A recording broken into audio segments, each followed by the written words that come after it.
The massive archive hall stretched for miles in every direction. Tall shelves of data crystals reached toward the domed ceiling, where 3 suns shone through the transparent material. Zixtar moved his 4 arms quickly, sorting through the newest batch of species reports.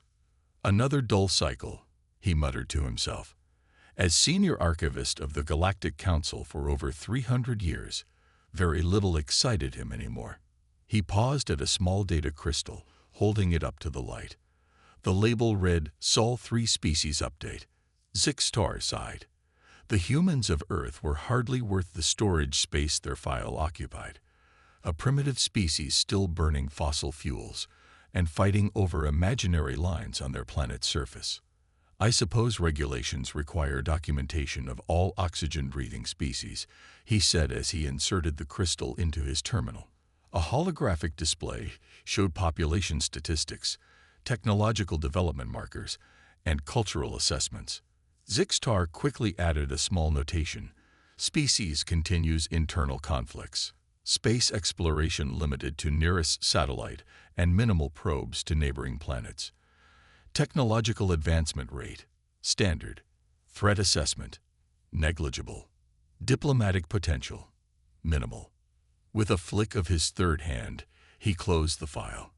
The humans would remain what they had always been in the Great Archives, a footnote barely worth mentioning among the thousands of species under Council observation. Meanwhile, 240,000 light-years away, NASA astronaut Frank Miller floated outside the International Space Station. Earth hung below him, a blue marble against the blackness of space. "How's the view today, Frank?" Lisa Johnson's voice came through his helmet comm. "Never gets old," Frank replied as he maneuvered toward the communication array they needed to repair. "I could stare at it all day." "Well, don't. We've got work to do," Lisa said with a laugh as she emerged from the airlock. "Control says we have 4 hours to fix this array before the next satellite uplink." Frank nodded inside his helmet and pushed himself toward the damaged section. His gloved hand reached for a tool when something caught his eye. "Lisa, do you see that?" Frank pointed toward what looked like a piece of space debris floating about 50 meters from the station. Lisa turned, probably just an old satellite fragment. "There's a lot of junk up here." "I don't think so," Frank said, squinting. "It's too smooth, and it's not tumbling like debris would." Lisa checked her tether and pushed off toward the object. "I'll take a closer look." As she got closer, the object seemed to respond, subtly changing its position to maintain the same distance from her. "Frank, this thing is moving on purpose," Lisa said, her voice tense. "It's adjusting its position." "Get back here," Frank said firmly. "Now." Lisa had already started to retreat when the object suddenly emitted a soft blue glow and moved directly toward her. She froze as it approached, now clearly not debris but something manufactured. A smooth oval device about the size of a football with strange markings etched into its surface. "Control, this is Johnson," Lisa said, trying to keep her voice steady. "We have an unidentified object approaching the station. It appears to be artificial and controlled." The device stopped an arm's length from Lisa. Its surface rippled like liquid metal, and a small compartment opened. Inside was what looked like a sample container. "I think it wants us to take it," Frank said, now beside her. "Or it's a bomb," Lisa countered. The device pulsed with blue light, then projected a simple image.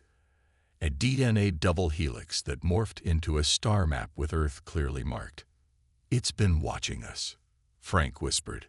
Lisa carefully reached out and took the sample container. As soon as she did, the device closed up and drifted back, its glow fading.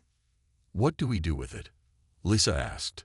Frank looked at the small container in her hand, then at Earth below them. "We bring it home and find out who's been studying us." Neither of them realized they had just changed humanity's status in the galaxy. Soon, humans would no longer be a mere footnote in the Galactic Council's vast archives. 3 weeks after Frank and Lisa returned to Earth with the alien device, the world changed forever. Scientists from every nation worked day and night to understand the technology.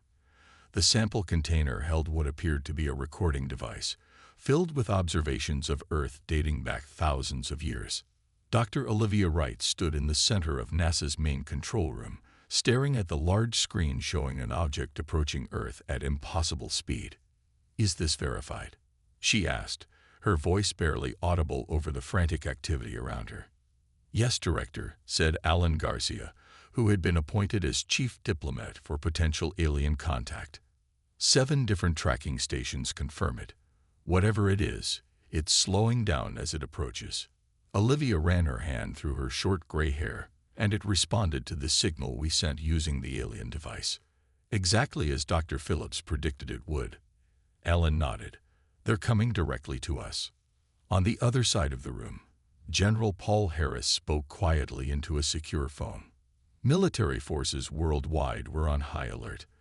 Fighter jets stood ready, though everyone knew they would be useless against visitors who could travel between stars.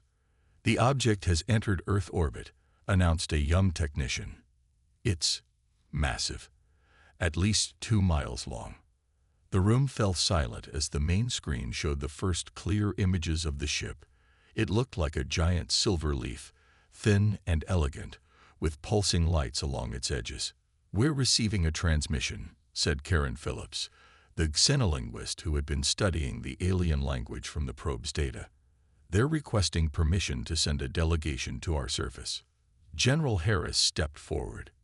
"I strongly advise against." "This isn't a military decision, Paul," Olivia cut him off. "We've been preparing for this moment since we found the probe." She nodded to Karen. "Tell them their delegation is welcome." 6 hours later, at a hastily prepared landing zone in the Nevada desert, a small shuttle descended from the massive ship. It landed without a sound, its surface shimmering like water in sunlight. Frank and Lisa stood with the welcome committee, chosen because they had been the ones to find the probe. Frank's hands were sweaty despite the dry desert air. "I never thought I'd be the one greeting aliens," he whispered to Lisa. "Better us than some politicians," she replied with a nervous smile. A door appeared in the shuttle's smooth side, sliding open to reveal a tall, slender figure. The alien had 4 arms, blue-tinted skin, and large eyes that seemed to take in everything at once. It wore a simple silver robe with symbols that matched those on the probe. "I am Krelvan, representative of the Galactic Council," the alien said in perfect English, its voice resonating strangely. "We have come to formally acknowledge humanity's advancement to a spacefaring civilization." Several more aliens emerged behind Krelvan, each different in appearance. One had 6 legs and a wide, flat head. Another floated above the ground, its body semi-transparent. Alan Garcia stepped forward and bowed slightly. "We will." 1 month after first contact, Earth had become a hive of activity. The Galactic Council had sent 20 observers to assess humanity's capabilities. These aliens of different shapes and sizes now walked among humans in major cities, though always with security escorts. Lorne, the Council's chief scientist, sat in a lab at MIT watching Dr. Karen Phillips work. The alien had skin like polished copper and 6 fingers on each of her 4 hands. She observed as Karen decoded another section of the Council's common language. "You progress most rapidly, Dr. Phillips," Lorne said. "Most species require years to grasp our language basics." Karen looked up from her computer. "Humans have always been good at patterns. Plus, we have thousands of languages on Earth already. It helps us understand new ones." Lorne made notes on her tablet. "Fascinating. This adaptability is rare among known species." Across campus, another Council observer named Trell watched as engineer Doug Peterson worked with a small piece of alien technology. The device was a simple power cell, but Doug had already figured out how to connect it to Earth equipment. "You were not given instructions," Trell said, his tentacles waving in what humans had learned was surprise. "Sometimes it's more fun to figure things out yourself," Doug replied with a shrug. He flipped a switch, and the alien power cell lit up a row of ordinary light bulbs. "See," compatible after just a few adjustments. Trell's skin changed from blue to purple. Doug had learned this meant deep interest. Most species wait for proper instruction before attempting to use council technology. In Washington, D.C., Frank and Lisa sat in a meeting with Olivia Wright and other officials. A large screen showed Karen's latest translation of the Council's TC's classification system. "So according to this, we're a Category 3 developing species," Frank said, reading the text. Lisa frowned. "Basically a footnote in their records." "That's exactly what we are to them," Olivia said. "Or were until you two found that probe. Now they're reassessing." Alan Garcia entered the room, looking tired but excited. "I just finished another session with Krelvan. The council observers are sharing more information than initially planned." "Why the change of heart?" asked Lisa. "Apparently, we're surprising them," Alan said with a small smile. "Our rate of understanding their technology and language exceeds their predictions by 300%. At NASA's main facility, test pilot Steve Williams was being shown holographic displays of council ships by another alien observer. The alien, named Greg, resembled a tall, thin human except for his green skin and 4 eyes. "These are incredible," Steve said, walking around a 3D image of a sleek vessel. "The propulsion systems must be amazingly efficient." "We have had 50,000 years to perfect them," Greg replied. "Your own ships are primitive by comparison, but your understanding of the principles is surprisingly advanced." Steve stopped and looked at the alien. "If we're so primitive, why are you sharing all this with us now?" Greg's 4 eyes blinked in sequence. "The council believed humans would need centuries to reach this level of comprehension. You were meant to be observed from afar until then. Finding our probe changed everything." That evening, in the privacy of their designated Earth quarters, the council observers gathered to compare notes. Milorn displayed her findings on a floating screen. "Humans solve problems differently than any species we've encountered," she said. "They take intuitive leaps where others follow logical progression. Their adaptation rate exceeds all projections," added Trell. "They integrated our power cell technology in hours, not weeks." Krelvan, who led the observation team, looked troubled. "The council must know. Humans are not the simple footnote in our records we believe them to be. Their unpredictability makes them potentially valuable or dangerous." "What will the council decide?" asked Greg. "I do not know," Krelvan replied honestly. "But I believe we made an error in our initial assessment. These humans may be young as a species, but they are unlike any we have cataloged before. The question now is, what place should they hold in galactic affairs?" As the aliens discussed humanity's fate, they did not realize how soon that question would need to be answered. 6 months after first contact, the Galactic Council recalled most of their observers from Earth. Only Krelvan and Milorn remained as permanent liaisons. Humans had been granted limited access to Council technology and knowledge, but full membership remained a distant goal for a young species. Krelvan stood in the United Nations Hall, his blue skin shimmering under the lights. Diplomats from every nation watched as he activated a holographic display showing a star map. "The Galactic Council faces an urgent situation," he said, his voice echoing in the quiet room. "A species known as the Vrax Collective has begun expanding into Council space." The hologram zoomed in to show red markers spreading across several star systems. "Are they hostile?" asked Alan Garcia, now serving as Earth's official council liaison. "Yes," Krelvan replied simply. "They do not negotiate or establish borders. They simply take." Olivia Wright leaned forward in her seat. "And what does this have to do with Earth? We're nowhere near this conflict." Krelvan seemed uncomfortable. "The Council is primarily composed of peaceful trading species. We have limited experience with warfare."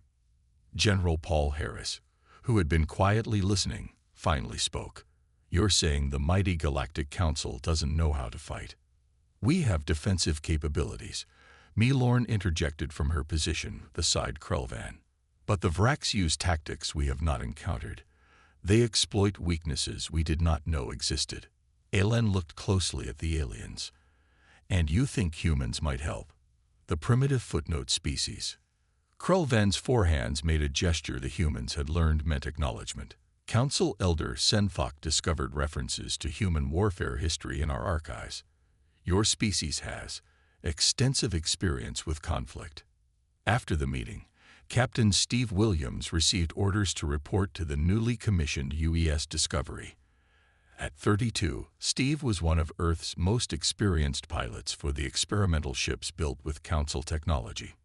You've been selected to lead a mission, General Harris told him in the briefing room. We're sending Discovery to observe the Council Vrax negotiations. Observe only? Steve asked. Those are the official orders, Harris said with a meaningful look. Earth can't afford to get involved in a galactic war. But we need to understand what we're dealing with. Maria Sanchez, the ship's tactical officer, studied the data provided by the Council. The Vrax ships are designed for aggression, she noted. Heavy weapons, minimal life support, no comfort features. They're built for war. Steve looked at the images. How many planets have they taken? 3 in the last Earth month, Maria replied. The Council is trying to negotiate a meeting at a neutral outpost. She pointed to a location on the star map. Here, at Trading Station Nova. 2 weeks later, the UES Discovery dropped out of faster-than-light travel near Trading Station Nova. The station was a massive ring with spokes extending to a central hub, floating in the emptiness between stars. Maintain distance, Steve ordered. We're here to watch and learn. On the main screen, they could see several Council ships docked at the station. Their elegant designs contrasted sharply with the human vessel's more practical approach. Captain, we're picking up new signals, reported the sensor officer. Ships approaching at high speed. 6 dark, angular vessels appeared, moving directly toward the station. Their hulls were covered with weapon ports, and their engines glowed an angry red. The Vrax, Maria whispered. They're not slowing down, Steve noted with concern. Hail the Council ships, warned them. Before they could act, the Vrax ships opened fire. Energy beams cut through the station's outer ring. Council ships scrambled to respond, but their movements seemed uncoordinated and hesitant. Those aren't negotiators, Steve said grimly. It's an attack force. Maria turned to him. Our orders are to observe only. Steve watched as a Council ship exploded under Vrax fire. Sometimes orders need to be interpreted based on changing circumstances. He turned to his crew. Battle stations. We may be just a footnote in their records, but we're not going to watch a massacre. Let's show the galaxy what humans can do when pushed. As alarms sounded throughout the Discovery, Steve knew this decision would change humanity's place in the galaxy forever. The UES Discovery moved swiftly toward the battle. Council ships were scattering in disarray while Vrax vessels continued their brutal attack on Trading Station Nova. Shields at maximum, Steve ordered. Target the lead Vrax ship's weapon systems only. Maria's fingers flew across her tactical console. Ready, Captain. Fire. The human ship's weapons were a hybrid of Earth and Council technology. Blue-white energy beams lanced out, striking the Vrax ship with precision. The alien vessel's main weapon array exploded in a shower of debris. Direct hit, Maria reported. Their primary weapons are offline.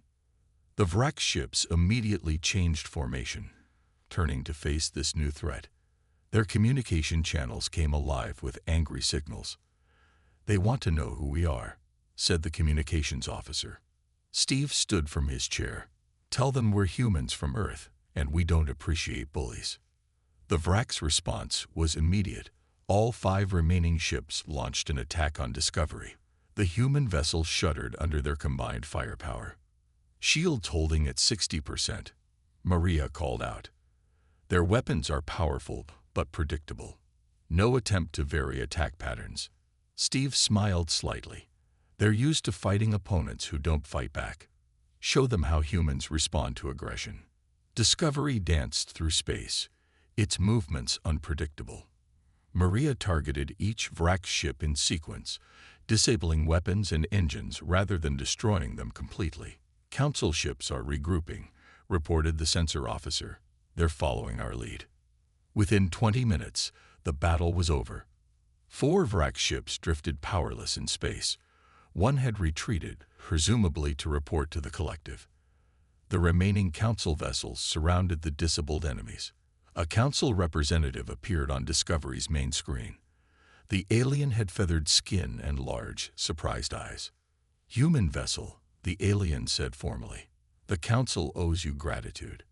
Your intervention was unexpected but welcome." Steve nodded. "We're glad we could help." The Vrax didn't leave much choice. "Indeed," the representative agreed. "This changes our assessment of human potential. Perhaps we have been short-sighted." Back on Earth, the news of Discovery's battle spread quickly. In a secure laboratory beneath MIT, engineer Doug Peterson and physicist Dr. Nancy Rivera worked frantically on new defensive systems. "If the Vrax come to Earth, we need to be ready," Doug said as he modified a power coupling. Nancy nodded, her eyes never leaving her calculations.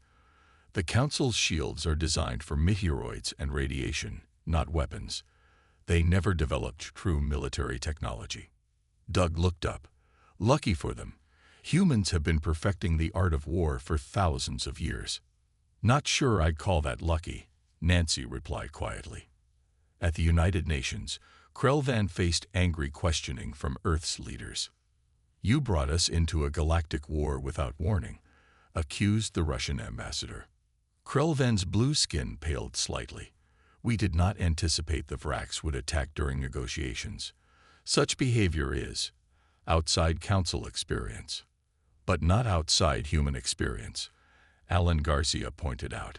"We've seen this pattern throughout our history. False negotiations while preparing for attack." Olivia Wright stood up. "The question is, what happens now?" Discovery defended itself and the station, but the Vrax will certainly retaliate. Krelvan's 4 hands made a complicated gesture. "The Council is reconsidering humanity's status. Your species may not be as primitive as we believed." In deep space, aboard the damaged Vrax command ship, the leader stared at images of the human vessel. No Council race had ever fought back so effectively. These humans used tactics similar to ancient Vrax methods: precise, aggressive, efficient. "Learn everything about these humans," the leader ordered. "They are not like the weak Council species. They are dangerous." On Discovery, Steve recorded his captain's log. "We engaged an enemy force today to defend Council lives. We acted without authorization from Earth or the Council. I take full responsibility for this decision." He paused, looking at the stars through his viewport. "But I believe today marks a turning point. Humans will no longer be a footnote in galactic history. After today, the galaxy will know that when humans arrive, everything changes." 2 weeks after the battle at Trading Station Nova, the Galactic Council called an emergency session. For the first time in Council history, humans were invited to attend. Eric Martinez, newly appointed human ambassador to the Council, stood nervously on the transport platform. At 45, the former diplomat had never imagined traveling to another star system. Beside him stood Commander Heather Adams, a decorated Navy veteran, chosen to represent Earth's military. "Ready, Ambassador?" Heather asked quietly. Eric adjusted his formal suit.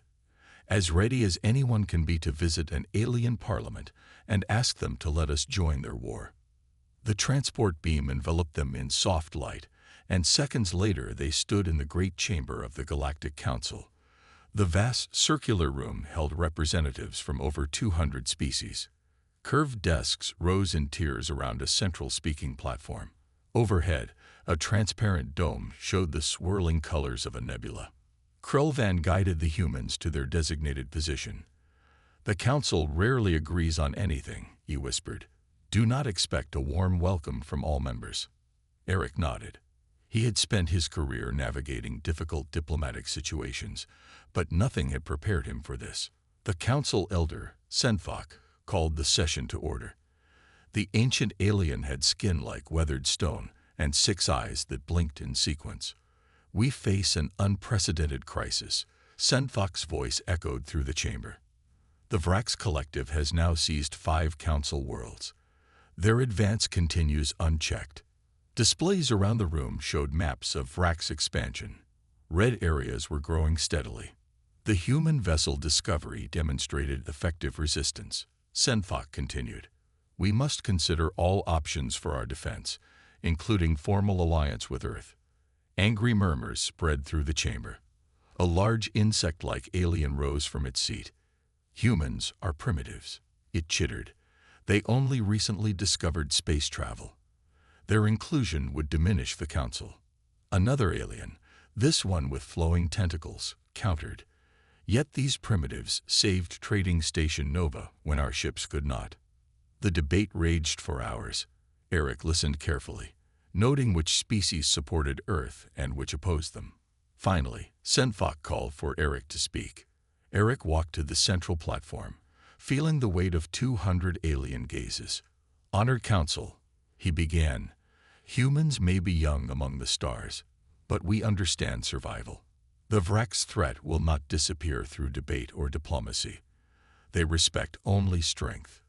He gestured to the battle footage playing on screens around the chamber. "We do not ask to join the council yet.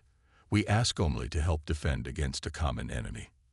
The chamber grew quiet as the aliens considered his words. Senfok leaned forward. "What do humans propose?" Commander Adams stepped forward. "A joint defense force. Human tactical expertise combined with council technology. We can teach your ships to fight effectively." After more debate, the council voted. By a narrow margin, they approved the human proposal. Earth would provide military leadership while the council provided ships and resources. As the session ended, a small delegation of aliens approached Eric and Heather. Their spokesman, a reptilian being named Voskull, spoke softly. "Not all council members welcome this alliance," he warned. "Some fear that arming humans will create a greater threat than the Vrax." Heather smiled thinly. They might be right. 3 days later, Commander Adams stood on the bridge of the council flagship, newly renamed Alliance. Around her, a crew of humans and aliens worked together to prepare for their first mission. "We've received reports of Vrax ships approaching Lyra Colony," her alien second officer reported. Heather studied the tactical display. "They expect us to defend conventionally. Instead, we'll use Earth's ancient pincer strategy. Position ships here and here." She pointed to locations on the map. The alien looked confused. "But that divides our forces." "Exactly," Heather said with confidence. "The Vrax fight like machines. Predictable, straightforward. We'll show them how humans fight, with creativity and surprise." As the Alliance fleet moved into position, Heather sent a message to Earth. "First joint mission commencing. The Council is watching closely. Time to show the galaxy that the Footnote species knows a few things about warfare." The Human Council Alliance had been fighting the Vrax for 3 months. Commander Heather Adams' strategies had worked well, pushing back Vrax forces from 2 occupied systems. But the Vrax were adapting quickly, learning human tactics and developing counters. Lisa Johnson, now working as a human liaison in the Great Archive on the Council homeworld, searched through ancient records. She had been granted access to sections previously closed to humans. "There must be something here about why the Vrax are so aggressive," she muttered to herself as she browsed holographic files. The archives were vast, containing records of over 50,000 years of galactic history. An elderly archivist named Gilles approached her. His skin was pale blue and wrinkled with age. "You search with great purpose, human Lisa." Lisa smiled at him. "I believe understanding your enemy is the first step to defeating them, or maybe finding peace." Gilles nodded. "Wise words. Perhaps I can help." He pressed a crystal into a nearby console. "These are the oldest records we have. Few access them now." A new set of files appeared. Lisa scanned them quickly, then stopped suddenly. "This can't be right." On the screen was an ancient map showing Earth, labeled with alien symbols but clearly recognizable. According to the date stamp, the record was over 20,000 years old. Earth was known to the Council before. Lisa asked in surprise. Jill's eyes blinked slowly. Long ago, your world hosted an advanced civilization. They vanished mysteriously. For millennia, Earth was considered cursed. Only recently did we resume observation. Lisa stared at the screen. Humans weren't always a footnote in your records. We were a full chapter once. As Lisa made this discovery, the war with the Vrax intensified. The Alliance fleet, led by Commander Adams, engaged a major Vrax battle group near the Procyon system. The human tactics worked initially, but the Vrax had prepared a trap. Vrax ships emerging from behind the third moon, reported the sensor officer. We're surrounded. Heather studied the tactical display calmly. Implement pattern Delta. All ships, execute emergency jump to coordinates I'm sending now. The Alliance fleet vanished just as the Vrax closed in, reappearing at a safe distance. The Vrax pursued, but now the Alliance had the advantage of position. Back on Earth, Chief Engineer John Baker worked with Council scientists to study captured Vrax technology. In his workshop at NASA, he carefully dismantled a Vrax weapon. The design is strange, he said to his team. It's advanced but also familiar. A young assistant pointed to a component. This looks like symbols found in ancient human ruins. John set down his tools and studied the markings. You're right. These match artifacts discovered in underwater ruins off Japan. He pulled up images on his computer. See, almost identical. When Lisa Johnson heard about John's discovery, she immediately contacted Captain Frank Miller, now commanding the UES Defender. Frank, you need to see this, she said over the secure channel. I found records showing Earth had an advanced civilization thousands of years ago. And John Baker found Vrax technology with symbols matching our ancient ruins. Frank frowned. What are you saying, Lisa? I think the Vrax have been to Earth before. Their technology shares elements with our ancient civilization. It can't be coincidence. Frank looked off-screen, processing this information. I'll inform Command. This could explain why they're pushing toward the Sol system. They're not just expanding. They're coming specifically for Earth. Within hours, long-range sensors detected a massive Vrax fleet assembling. Intelligence analysis confirmed Frank's fears. They were preparing to jump to Earth's system. Ambassador Eric Martinez rushed into an emergency council session. We need immediate assistance. The Vrax are targeting Earth directly. Senthok, the council elder, looked grave. This confirms our suspicions. The Vrax seek something on your world. What could they possibly want? Eric asked. Perhaps technology from your ancient past, Senthok replied. Or revenge. The records are incomplete, but there may have been conflict between the Vrax and Earth's previous civilization. As alerts sounded across Earth's defense grid, Lisa made one final discovery in the archives. An ancient recording showed a Vrax leader speaking about reclaiming the birthright stolen from us. The birthright appeared to be a technology developed on Earth, a technology that had later been forbidden by the early council. The pieces were coming together, but time was running out. The Vrax weren't just fighting for territory. They were coming to reclaim what they believed was rightfully theirs. The Vrax attack force arrived at the edge of Earth's solar system with overwhelming numbers. 50 massive warships dropped out of faster-than-light travel, their weapon systems powering up immediately. On the bridge of the UES Defender, Captain Frank Miller watched the tactical display with a grim expression. His ship led Earth's small defense fleet, supported by 12 council vessels that had arrived to help.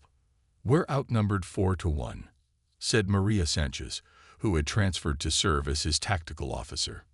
Frank nodded, but we have something they don't expect. In the hours before the Vrax arrival, Lisa Johnson had worked with council archivists to uncover the full truth. Earth's ancient civilization had created a powerful defense system. technology so advanced it frightened even the early council. After a terrible conflict with the Vrax thousands of years ago, the system was hidden and its creators vanished, leaving only scattered ruins and dormant technology beneath Earth's oceans and ice caps. All ships, maintain formation, Frank ordered. Let them make the first move. The Vrax fleet approached methodically, spreading out to surround Earth's defenders. Their leader sent a transmission to all ships and to Earth below. Humans, the Vrax commander's harsh voice filled the communication channels. You possess technology that belongs to us by right of creation. Our ancestors helped develop it before being betrayed. Return what is ours, and we may spare your world. From her position at the United Nations Command Center, Olivia Wright responded, We have only recently learned of this technology's existence. We cannot give what we do not control. The Vrax commander's face showed no emotion. Then we will take it from your ruins. The Vrax ships opened fire simultaneously. Energy beams struck the human council shields, creating ripples of light in space. Shields holding at 60%, Maria reported. But we can't withstand this barrage for long. Frank opened a channel to all Earth and Council ships. Execute Battle Plan Omega. Now, the defending ships broke formation, splitting into smaller groups that darted between the larger Vrax vessels. It was a desperate move, seemingly chaotic, but each ship followed a precise path calculated by Lisa and John based on ancient battle strategies found in Earth's historical records and the Council archives. Commander Heather Adams led a wing of fast attack ships directly toward the Vrax flagship, targeting their command center, she reported, firing now. Her ship struck the Vrax vessel with precision, causing it to veer off course. But the Vrax numbers were too great. One by one, the defending ships took heavy damage. On Defender's Bridge, Frank received the report he'd been waiting for. Underground installation activated, Captain. Dr. Rivera says it's now or never. Frank took a deep breath. All friendly ships, pull back to minimum safe distance. Now, as the Earth and Council ships retreated, the Vrax pressed forward, sensing victory. They didn't notice the faint blue glow beginning to emanate from Earth's surface, specifically from points where ancient ruins had been discovered. They've taken the bait, Frank said quietly. Dr. Rivera, activate the system. Deep beneath the Antarctic ice, Nancy Rivera stood in a chamber that had been sealed for 20,000 years. Council records had led the humans here, to the master control room of Earth's ancient defense network. The system had recognized her DNA as authorized, proof that modern humans were indeed descendants of that lost civilization. Activation sequence complete, she reported. Energy signature building. Around Earth, dormant technology awakened. A shimmering field of energy spread outward from the planet, enclosing the space where the Vrax fleet now flew. The field wasn't a weapon, it was something more elegant. It simply neutralized all offensive energy systems within its reach. The Vrax ships suddenly found their weapons powerless. Their engines still worked, but they could no longer fire a single shot. Frank opened a channel to the stunned Vrax commander. Your ancestors helped create this technology, but they tried to weaponize it. Our ancestors designed it to end conflicts, not escalate them. Now we offer you a choice. Retreat and live in peace, or stay and talk. 3 days later, in the Galactic Council chamber, the records were officially updated. Earth was no longer mentioned as a footnote in the species registry. Instead, humans were given their own chapter, describing them as heirs to an ancient peaceful civilization who had rediscovered their legacy just in time to prevent a galactic war. As Zixtar, the Council archivist, finalized the new entry, he smiled at the irony. The species he had once barely bothered to document now had one of the longest entries in the entire archive.